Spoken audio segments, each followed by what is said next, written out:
മുമ്പ് മണ്ണിൽ കുളിച്ചിനാ? ഞാൻ 2-3 ദിവസമായിട്ട് മണ്ണിലാട്ടാ കുളിക്കുന്നേ. അഷ്ടപതി എന്നുള്ള ബ്രാൻഡിന്റെ കുറച്ച് ഐറ്റംസ് വാങ്ങിയിട്ടുണ്ട് കേട്ടാ.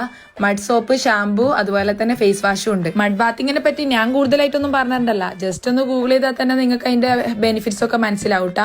സത്യം പറഞ്ഞാല് സായിപ്പന്മാരെല്ലാം ഈടെ നമ്മളെ നാട്ടിൽ വന്നിട്ട് മഡ് ബാത്തിങ്ങും മഡ് തെറാപ്പിയും ഒക്കെ ചെയ്യാറുണ്ട്. പിന്നെ ഭയങ്കര ബ്രൈറ്റും ഹെൽത്തിയറും അതുപോലെ പിന്നിലുള്ള ഡെഡ് സെൽസ് ഒക്കെ ക്ലീൻ ആക്കി ഭയങ്കര ഹെൽത്തി ആക്കാൻ വേണ്ടി ഇത് ഹെൽപ്പ് ആക്കൂട്ടാ. മഗ്നീഷ്യം, കാൽസ്യം പോലുള്ള മിനറൽസ് ഒരുപാട് ഉള്ളതുകൊണ്ട് തന്നെ ആ ഒരു സ്കിന്നിൽ വരുന്ന റിങ്കിൾസ് ഒക്കെ മാറ്റിയിട്ട് നല്ല ഫൈനായിട്ട് ആ ഒരു ഏജിംഗ് തടയാനും ഇത് ഹെൽപ്പ് ആക്കും. അതുപോലെ തന്നെ മസിൽ പെയിൻ, ജോയിന്റ് പെയിൻ എന്നെല്ലാം രക്ഷപ്പെടാൻ ഇത് സഹായിക്കും. ഇത് ഞാൻ പറയുന്നല്ല കേട്ടാ, സയൻസ് പറഞ്ഞതാണ്. ഈ സാധനം എന്റെ കയ്യിലിട്ടിട്ട് കുറച്ച് ദിവസമായി. ഞാൻ ഇത് യൂസ് ചെയ്തിട്ട് എങ്ങനെ ഉണ്ടെന്നെല്ലാം നോക്കിയിട്ട് തന്നെ പറയാന്ന് വിചാരിച്ചിട്ടാ. ഫേസ് വാഷ് ഒക്കെ യൂസ് ചെയ്യുമ്പോൾ എനിക്ക് തന്നെ ആ ഒരു നാച്ചുറലി ഒരു ഗ്ലോ ഒക്കെ ഫീൽ ചെയ്തിട്ട് 2-3 ദിവസം കൊണ്ട് തന്നെ.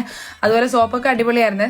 ഈ ഒരു ഷാമ്പൂ എന്ന് പറയുന്നത് സാധാരണ ഷാമ്പൂ ഒക്കെ യൂസ് ചെയ്യുമ്പോൾ മുടി ഒഴിച്ചിലെല്ലാം ഉണ്ടാക്കുന്നുണ്ട്. ഇത് അങ്ങനെയൊന്നും ഇല്ല, ഞാൻ പിള്ളേർക്ക് വരെ യൂസ് ചെയ്യുന്നുണ്ട്. അതുപോലെ പണ്ടത്തെ കാലത്തെ പോലെ ഒന്നും ഇപ്പോഴത്തെ പിള്ളേരൊന്നും മണ്ണിൽ പോലും കളിക്കാറില്ലല്ലോ. അപ്പൊ അതിന്റെ ഗുണങ്ങൾ പോലും കിട്ടുന്നില്ല.